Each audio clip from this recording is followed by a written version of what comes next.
राधे राधे सभी को। आज हम सुनेंगे कार्तिक मास महात्म्य कथा का अध्याय नंबर 26। कार्तिक मास महात्म्य का 26वां अध्याय श्री विष्णु की कृपा से आज तुमको रहा बताए। नारद जी बोले, इस प्रकार विष्णु पार्षदों के वचन सुनकर धर्मदत्त ने कहा, प्राय सभी मनुष्य भक्तों का कष्ट दूर करने वाले श्री विष्णु की यज्ञ, दान, व्रत, तीर्थ सेवन तथा तपस्याओं के द्वारा विधि पूर्वक आराधना करते हैं। उन समस्त साधनों में कौन सा ऐसा साधन है जो भगवान विष्णु की प्रसन्नता को बढ़ाने वाला तथा उनके सामीप्य को प्राप्ति कराने वाला है। दोनों पार्षद अपने पूर्व जन्म की कथा कहने लगे। हे द्विश्रेष्ठ, आपका प्रश्न बड़ा श्रेष्ठ है। आज हम आपको भगवान विष्णु को शीघ्र प्रसन्न करने का उपाय बताते हैं। हम इतिहास सहित प्राचीन वृत्तांत सुनाते हैं, सावधानी पूर्वक सुनो। ब्राह्मण, पहले कांचीपुरी में चोल नामक एक चक्रवर्ती राजा हो गए हैं। उन्हीं के नाम पर उनके अधीन रहने वाले सभी देश चोल नाम से विख्यात हुए। राजा चोल जब इस भूमंडल का शासन करते थे, उस समय उनके राज्य में कोई भी मनुष्य दरिद्र, दुखी, पाप में मन लगाने वाला अथवा रोगी नहीं था। एक समय की बात है, राजा चोल अनंत शयन नामक तीर्थ में गए, जहां जगदीश्वर भगवान विष्णु ने योग निद्रा का आश्रय लेकर शयन किया था। वहां भगवान विष्णु के दिव्य विग्रह की राजा ने विधि पूर्वक पूजा की। दिव्य मणि, मुक्ता फल तथा सुवर्ण के बने हुए सुंदर पुष्पों से पूजन करके साष्टांग प्रणाम किया। प्रणाम करके ज्यों ही बैठे, उसी समय उनकी दृष्टि भगवान के पास आते हुए एक ब्राह्मण पर पड़ी, जो उन्हीं की कांची नगरी के निवासी थे। उनका नाम विष्णुदास था। उन्होंने भगवान की पूजा के लिए अपने हाथ में तुलसी दल और जल ले रखा था। निकट आने पर उन ब्राह्मण ने विष्णु सूक्त का पाठ करते हुए देवादिदेव भगवान को स्नान कराया और तुलसी की मंजरी तथा पत्तों से उनकी विधिवत पूजा की। राजा चोल ने जो पहले रत्नों से भगवान की पूजा की थी, वह सब तुलसी पूजा से ढक गई। यह देखकर राजा कुपित होकर बोले, विष्णुदास, मैंने मणियों तथा सुवर्ण से भगवान की जो पूजा की थी, वह कितनी शोभा पा रही थी। तुमने तुलसी दल चढ़ाकर उसे ढक दिया। बताओ, ऐसा क्यों किया? मुझे तो ऐसा जान पड़ता है कि तुम दरिद्र और गंवार हो, भगवान विष्णु की भक्ति को बिल्कुल नहीं जानते। राजा की यह बात सुनकर द्विश्रेष्ठ विष्णुदास ने कहा, राजन, आपको भक्ति का कुछ भी पता नहीं है। केवल राजलक्ष्मी के कारण आप घमंड कर रहे हैं। बतलाइए तो, आज से पहले आपने कितने वैष्णव व्रतों का पालन किया है? तब नृपश्रेष्ठ चोल ने हंसते हुए कहा, तुम तो दरिद्र और निर्धन हो। तुम्हारी भगवान विष्णु में भक्ति ही कितनी है। तुमने भगवान विष्णु को संतुष्ट करने वाला कोई भी यज्ञ और दान नहीं किया, और ना ही पहले कभी कोई देव मंदिर ही बनवाया है। इतने पर भी तुम्हें अपनी भक्ति का इतना गर्व है। अच्छा, तो ये सभी ब्राह्मण मेरी बात सुन ले। भगवान विष्णु के दर्शन पहले मैं करता हूँ या फिर यह ब्राह्मण? इस बात को आप सब लोग देखें, फिर हम दोनों में से किसकी भक्ति कैसी है, यह सब लोग स्वतः ही जान लेंगे। ऐसा कहकर राजा अपने राजभवन को चले गए। वहां उन्होंने महर्षि मृदुल को आचार्य बनाकर वैष्णव यज्ञ प्रारंभ किया। उधर सदैव भगवान विष्णु को प्रसन्न करने वाले शास्त्रोक्त नियमों में तत्पर विष्णुदास भी व्रत का पालन करते हुए वहीं भगवान विष्णु के मंदिर में टिक गए। उन्होंने माघ और कार्तिक के उत्तम व्रत का अनुष्ठान, तुलसी वन की रक्षा, एकादशी को द्वादशाक्षर मंत्र का जाप, नृत्य, गीत आदि मंगलमय आयोजन के साथ में प्रतिदिन षोडशोपचार से भगवान विष्णु की पूजा आदि नियमों का आचरण किया। वे प्रतिदिन चलते फिरते और सोते समय हर वक्त भगवान विष्णु का स्मरण किया करते थे। उनकी दृष्टि सर्वत्र सम ही हो गई थी। वे सब प्राणियों के भीतर एकमात्र भगवान विष्णु को ही स्थित देखते थे। इस प्रकार राजा चोल और विष्णुदास दोनों ही भगवान लक्ष्मीपति की आराधना में संलग्न थे। दोनों ही अपने व्रत में स्थित रहते थे और दोनों की ही संपूर्ण इंद्रियां तथा समस्त कर्म भगवान विष्णु को समर्पित हो चुके थे। इस अवस्था में उन दोनों ने दीर्घ काल व्यतीत किया। राधे राधे। आज हम सुनेंगे कार्तिक मास महात्म्य कथा का अध्याय नंबर 27। कृष्ण नाम का आसरा, कृष्ण नाम का ध्यान। 27वां अध्याय अब लिखने लगा महान। पार्षदों ने कहा, एक दिन की बात है, विष्णुदास ने नित्य कर्म करने के पश्चात भोजन तैयार किया। किंतु कोई छिपकर उसे चुरा कर ले गया। विष्णुदास ने देखा भोजन नहीं है, परंतु उन्होंने दोबारा भोजन नहीं बनाया, क्योंकि ऐसा करने पर सायंकाल की पूजा के लिए उन्हें अवकाश नहीं मिलता। अतः प्रतिदिन के नियम का भंग हो जाने का भय था। दूसरे दिन पुनः उसी समय पर भोजन बनाकर वे ज्यों ही भगवान विष्णु को भोग अर्पण करने के लिए गए, त्यों ही किसी ने आकर फिर से सारा भोजन हड़प लिया। इस प्रकार 7 दिनों तक लगातार कोई उनका भोजन चुरा कर ले जाता रहा। इससे विष्णुदास को बड़ा विस्मय हुआ। वे मन ही मन इस प्रकार विचार करने लगे, अहो, कौन प्रतिदिन आकर मेरी रसोई चुरा ले जाता है? यदि दोबारा रसोई बनाकर भोजन करता हूँ तो सायंकाल की पूजा छूट जाती है। यदि रसोई बनाकर तुरंत ही भोजन कर लेना उचित हो तो मुझसे यह न होगा, क्योंकि भगवान विष्णु को सब कुछ अर्पण किए बिना कोई भी वैष्णव भोजन नहीं करता है। आज उपवास करते हुए मुझे 7 दिन हो गए। इस प्रकार मैं व्रत के करके और कब तक स्थिर रह सकता हूँ? अच्छा, आज मैं रसोई की भली भांति रक्षा करूंगा। ऐसा निश्चय करके भोजन बनाने के पश्चात वे कहीं छिपकर खड़े हो गए। इतने में ही उन्हें एक चांडाल दिखाई दिया, जो रसोई का अन्न हर कर जाने के लिए तैयार खड़ा था। भूख के मारे उसका सारा शरीर दुर्बल हो गया था। मुख पर दीनता छा रही थी। शरीर में हाड़ और चाम के अलावा कुछ शेष नहीं बचा था। उसे देखकर श्रेष्ठ ब्राह्मण विष्णुदास का हृदय करुणा से भर गया। उन्होंने भोजन चुराने वाले चांडाल की ओर देखकर कहा, भैया जरा ठहरो ठहरो, क्यों रूखा सूखा खाते हो? यह घी तो ले लो। इस प्रकार कहते हुए विप्रवर विष्णुदास को आते देख वह चांडाल भय के मारे बड़े वेग से भागा और कुछ ही दूरी पर मूर्छित होकर गिर पड़ा। चांडाल को भयभीत और मूर्छित देखकर द्विजश्रेष्ठ विष्णुदास बड़े वेग से उसके समीप आए और दयावश अपने वस्त्र के छोर से उसको हवा करने लगे। तदंतर जब वह उठकर खड़ा हुआ तब विष्णुदास ने देखा वहां चांडाल नहीं है, बल्कि साक्षात नारायण ही हैं। शंख चक्र और गदा धारण किए सामने उपस्थित हैं। अपने प्रभु को प्रत्यक्ष देखकर विष्णुदास सात्विक भावों के वशीभूत हो गए। वे स्तुति और नमस्कार करने में भी समर्थ न हो सके। तब भगवान ने सात्विक व्रत का पालन करने वाले अपने भक्त विष्णुदास को छाती से लगा लिया और उन्हें अपने जैसा रूप देकर बैकुंठ धाम को चले। उस समय यज्ञ में दीक्षित हुए राजा चोल ने देखा विष्णुदास एक श्रेष्ठ विमान पर बैठकर भगवान विष्णु के समीप जा रहे हैं।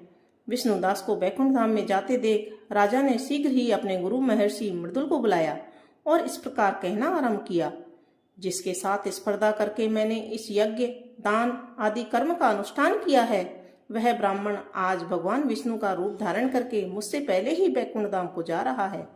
मैंने इस वैष्णव धाम में भली भांति दीक्षित होकर अग्नि में हवन किया और दान आदि के द्वारा ब्राह्मणों का मनोरथ पूर्ण किया, तथापि अभी तक भगवान विष्णु मुझ पर प्रसन्न नहीं हुए हैं और इस विष्णुदास को केवल भक्ति के कारण ही श्री हरि ने प्रत्यक्ष दर्शन दिया है।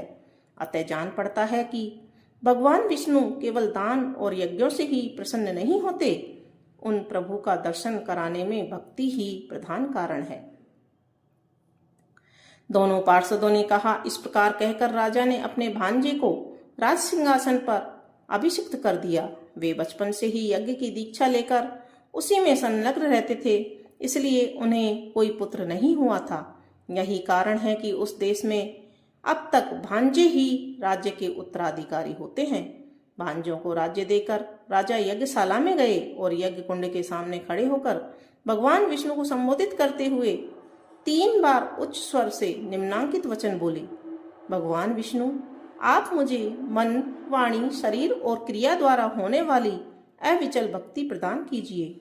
इस प्रकार कहकर वे सबके देखते देखते ही अग्निकुंड में कूद पड़े। बस उसी क्षण भक्त वत्सल भगवान विष्णु अग्निकुंड में प्रकट हो गए। उन्होंने राजा को छाती से लगाकर एक श्रेष्ठ विमान में बिठाया और उन्हें अपने साथ लेकर बैकुंठ धाम को प्रस्थान किया। नारद जी बोले, हे राजन, जो विष्णुदास थे वे तो पुण्यशील नाम से प्रसिद्ध भगवान के पार्षद हुए और जो राजा चोल थे उनका नाम सुशील हुआ। इन दोनों को अपने ही समान रूप देकर भगवान लक्ष्मीपति ने अपना द्वारपाल बना लिया। राधे राधे आप सभी को। अब हम सुनेंगे कार्तिक मास महात्म्य कथा अध्याय नंबर 28। पढ़े सुने जो प्रेम से वह हो जाए शुद्ध स्वरूप। यह 28वां अध्याय कार्तिक कथा अनूप। धर्मदत्त ने पूछा, मैंने सुना है कि जय और विजय भी भगवान विष्णु के द्वारपाल हैं। उन्होंने पूर्व जन्म में ऐसा कौन सा पुण्य किया था जिससे वे भगवान के समान रूप धारण करके बैकुंठ धाम के द्वारपाल हुए?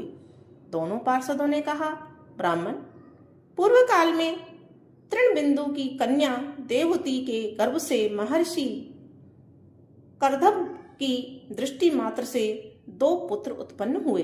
उनमें से बड़े का नाम जय और छोटे का नाम विजय हुआ। पीछे उसी देवहूति से के गर्भ से योग धर्म के जानने वाले भगवान कपिल उत्पन्न हुए। जय और विजय सदा भगवान की भक्ति में तत्पर रहते थे। वे नित्य अष्टाक्षर मंत्र का जाप और वैष्णव व्रतों का पालन करते थे। एक समय राजा मरुत उन दोनों को अपने यज्ञ में बुलाया। वहां जय ब्रह्मा द्वारा बनाए गए और विजय आचार्य। उन्होंने यज्ञ की संपूर्ण विधि पूर्ण की। यज्ञ के अंत में अवभ्रस्थान के पश्चात राजा मरुत ने उन दोनों को बहुत सा धन दिया। धन लेकर दोनों भाई अपने आश्रम पर गए। वहां उस धन का विभाग करते समय दोनों में परस्पर लाग डांट पैदा हो गई। जय ने कहा, इस धन को बराबर बराबर बांट लिया जाए, और विजय का कहना था, नहीं, जिसको जो मिला है वह उसी के पास रहे। तब जय ने क्रोध में आकर लोभी विजय को शाप दिया, तुम ग्रहण करके देते नहीं हो, इसलिए ग्राह अर्थात मगरमच्छ हो जाओ। जय के शाप को सुनकर विजय ने भी शाप दिया, तुम मत से भ्रांत होकर शाप दिया है, इसलिए तुम मातंग अर्थात हाथी की योनि में जाओ। तत्पश्चात उन्होंने भगवान से शाप निवृत्ति के लिए प्रार्थना की। श्री भगवान ने कहा, तुम मेरे भक्त हो, तुम्हारा वचन कभी असत्य नहीं होगा। तुम दोनों अपने ही दिए हुए इन शापों को भोगकर फिर से मेरे धाम को प्राप्त करोगे। ऐसा कहकर भगवान विष्णु अंतर ध्यान हो गए। तदंतर वे दोनों गंड नदी के तट पर ग्राह और गज हो गए। उस योनि में भी उन्हें पूर्व जन्म का स्मरण बना रहा और वे भगवान विष्णु के व्रत में तत्पर रहे। किसी समय वह गजराज कार्तिक मास में स्नान के लिए गंड नदी गया तो उस समय ग्राह ने साप के हेतु को स्मरण करते हुए उस गज को पकड़ लिया। ग्राह से पकड़े जाने पर गजराज ने भगवान रमानाथ का स्मरण किया। तभी भगवान विष्णु शंख चक्र गदा धारण किए वहां प्रकट हो गए। उन्होंने चक्र चलाकर ग्राह और गजराज का उद्धार किया और उन्हें अपने ही जैसा रूप देकर बैकुंठ धाम को ले गए। तब से वह स्थान हरिक्षेत्र के नाम से प्रसिद्ध है। वे ही दोनों विश्वविख्यात जय और विजय हैं जो भगवान विष्णु के द्वारपाल हुए हैं। धर्मदत्त, तुम भी ईर्ष्या और द्वेष का त्याग करके सदैव भगवान विष्णु के व्रत में स्थिर रहो। समदर्शी बनो। कार्तिक, माघ और बैसाख के महीनों में सदैव प्रातःकाल स्नान करो। एकादशी व्रत के पालन में स्थिर रहो। तुलसी के बगीचे की रक्षा करते रहो। ऐसा करने से तुम भी शरीर का अंत होने पर भगवान विष्णु के परम पद को प्राप्त होवोगे। भगवान विष्णु को संतुष्ट करने वाले तुम्हारी इस व्रत से बढ़कर न यज्ञ है, न दान है और न ही कोई तीर्थ है। विप्रवर, तुम धन्य हो जिसके व्रत के आधे भाग का फल पाकर यह स्त्री हमारे द्वारा बैकुंठ धाम में ले जाई जा रही है। नारद जी बोले, हे राजन, धर्मदत्त को इस प्रकार से उपदेश देकर वे दोनों विमानचारी पार्षद उस कलहा के साथ बैकुंठ धाम को चले गए। धर्मदत्त जीवन भर भगवान के व्रत में स्थिर रहे और देहावसान के बाद उन्होंने अपनी दोनों स्त्रियों के साथ बैकुंठ धाम प्राप्त कर लिया। इस प्राचीन इतिहास को जो सुनता है और सुनाता है वह जगत गुरु भगवान की कृपा से उनका सानिध्य प्राप्त कराने वाली उत्तम गति को प्राप्त होता है। बोलो विष्णु भगवान की जय। राधे राधे। अब हम सुनेंगे कार्तिक मास से महात्म्य कथा का अध्याय नंबर 29। प्रभु कृपा से लिख रहा सुंदर शब्द सजाए कार्तिक मास का महात्म का 29वां अध्याय। राजा पृथु ने कहा, हे मुनि श्रेष्ठ, आपने कलहा द्वारा मुक्ति पाए जाने का वृत्तांत मुझसे कहा, जिसे मैंने ध्यानपूर्वक सुना। हे नारद जी, यह काम उन 2 नदियों के प्रभाव से हुआ था। कृपया मुझे बताने की कृपा कीजिए। नारद जी बोले, हे राजन, कृष्णा नदी साक्षात भगवान श्री कृष्ण महाराज का शरीर और वेणी नामक नदी भगवान शंकर का शरीर है। इन दोनों नदियों के संगम का महात्म्य श्री ब्रह्मा जी का भी वर्णन करने में समर्थ नहीं है। फिर भी चूंकि आपने पूछा है, इसलिए आपको इनकी उत्पत्ति का वृतांत सुनाता हूं, सो ध्यान पूर्वक सुनो। चाक्षुषु मनवंतर के आरंभ में ब्रह्मा जी ने सह पर्वत के शिखर पर यज्ञ करने का निश्चय किया। वह भगवान विष्णु, भगवान शंकर तथा समस्त देवताओं सहित यज्ञ की सामग्री लेकर उस पर्वत के शिखर पर गए। महर्षि भृगु आदि ऋषियों ने ब्रह्म मुहूर्त में उन्हें दीक्षा देने का विचार किया। तत्पश्चात भगवान विष्णु ने ब्रह्मा जी की भार्या त्वरा को बुलवाया। वह बड़ी धीमी गति से आ रही थी। इस बीच में भृगु जी ने भगवान विष्णु से पूछा, हे प्रभु, आपने त्वरा को शीघ्रता से बुलाया था, वह क्यों नहीं आई? ब्रह्म मुहूर्त निकल जाएगा।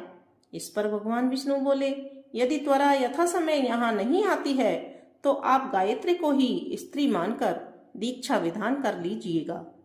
क्या गायत्री पुण्य कर्म में ब्रह्मा जी की स्त्री नहीं हो सकती? नारद जी ने कहा, हे राजन, भगवान विष्णु की इस बात का समर्थन भगवान शंकर जी ने भी किया।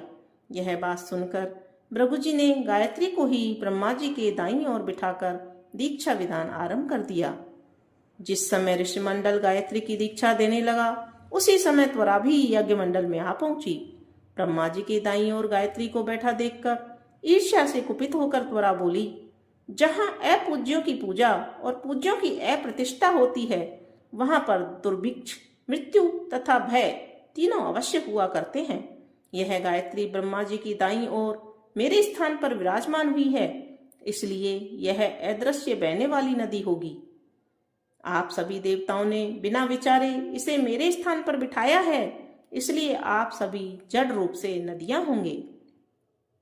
नारद जी राजा पृथु से बोले, हे राजन, इस प्रकार त्वरा के शाप को सुनकर गायत्री क्रोध से आग बबूला होकर अपने होठ चबाने लगी। देवताओं के मना करने पर भी उसने उठकर त्वरा को शाप दे दिया। गायत्री बोली, त्वरा, जिस प्रकार ब्रह्मा जी तुम्हारे पति हैं, उसी प्रकार मेरे भी पति हैं। तुमने व्यर्थ ही शाप दिया है, इसलिए तुम भी नदी हो जाओ। तब देवताओं में खलबली मच गई।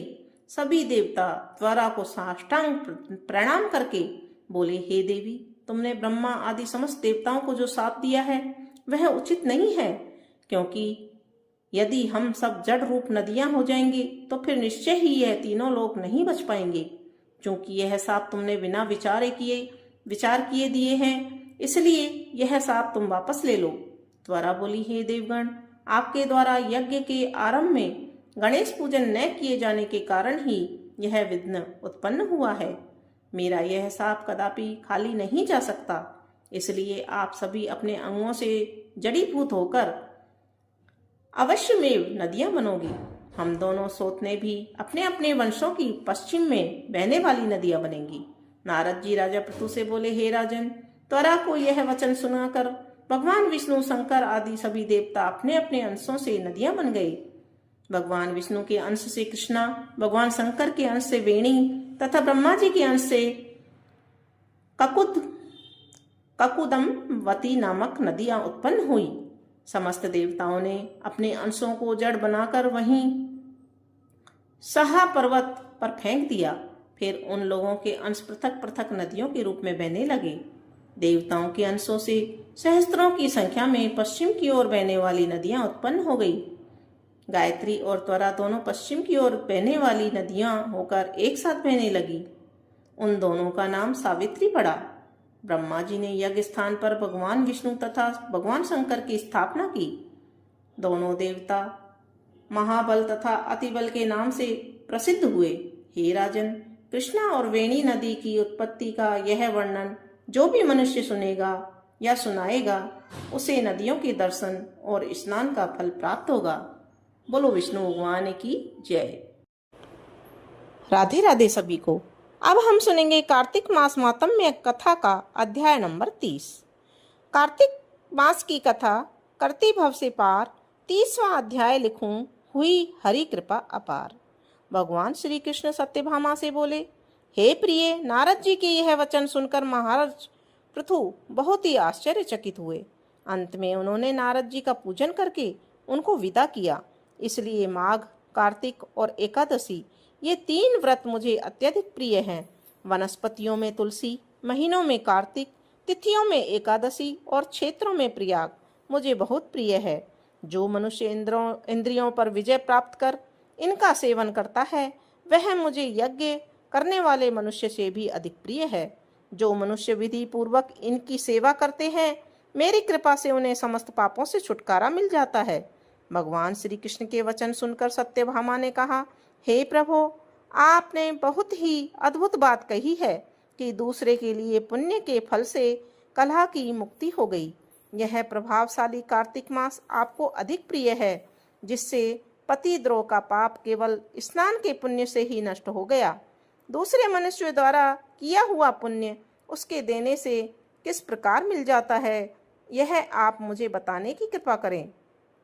श्री कृष्ण भगवान बोले, प्रिय, जिस कर्म द्वारा बिना दिया हुआ पुण्य और पाप मिलता है उसे ध्यान पूर्वक सुनो। सतयुग में देश, ग्राम तथा कुलों को दिया हुआ पुण्य या पाप मिलता था, किंतु कलयुग में केवल कर्ता को ही पाप और पुण्य का फल भोगना पड़ता है। संसर्ग न करने पर भी वह व्यवस्था की गई है और संसर्ग से पाप व पुण्य दूसरों को मिलते हैं। उसकी व्यवस्था भी सुनो। पढ़ाना, यज्ञ कराना और एक साथ भोजन करने से पाप पुण्य का आधा फल मिलता है। एक आसन पर बैठने तथा सवारों पर चढ़ने से, श्वास के आने जाने से पुण्य व पाप का चौथा भाग जीव मात्र को मिलता है। छूने से, भोजन करने से और दूसरे की स्तुति करने से पुण्य और पाप का 6वां भाग मिलता है। दूसरे की निंदा, चुगली और धिक्कार करने से उसका 7वां भाग मिलता है।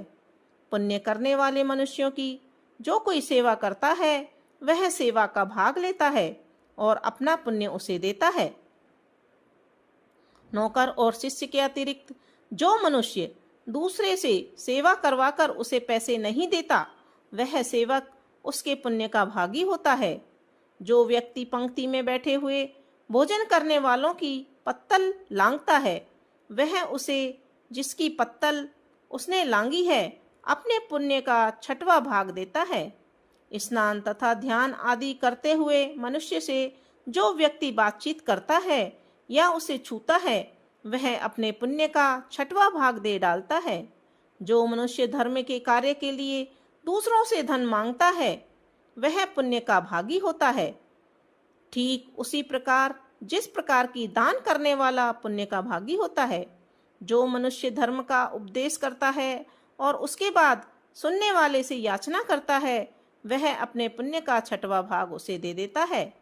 जो मनुष्य दूसरों का धन चुराकर उससे धर्म करता है वह चोरी का फल भोगता है और शीघ्र ही निर्धन हो जाता है। और जिसका धन चुराता है वह पुण्य का भागी होता है। बिना ऋण उतारे जो मनुष्य मृत्यु को प्राप्त होता है उसको ऋण देने वाले सज्जन पुरुष पुण्य के भागी होते हैं। शिक्षा देने वाला, सलाह देने वाला, सामग्री को जुटाने वाला तथा प्रेरणा देने वाला यह पाप और पुण्य के 6ठे भाग को प्राप्त करते हैं। राजा प्रजा के पाप पुण्य के षष्ठांश का भोगी होता है।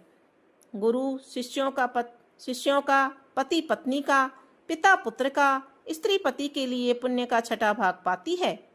पति को प्रसन्न करने वाली आज्ञाकारी स्त्री पति के लिए पुण्य का आधा भाग ले लेती है।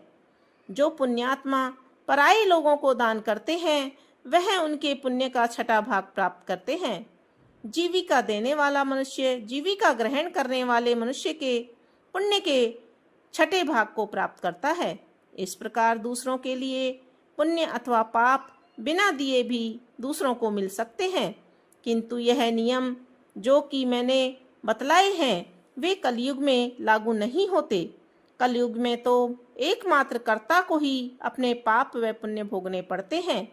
इस संबंध में एक बड़ा पुराना इतिहास है जो कि पवित्र भी है और बुद्धि प्रदान करने वाला कहा जाता है।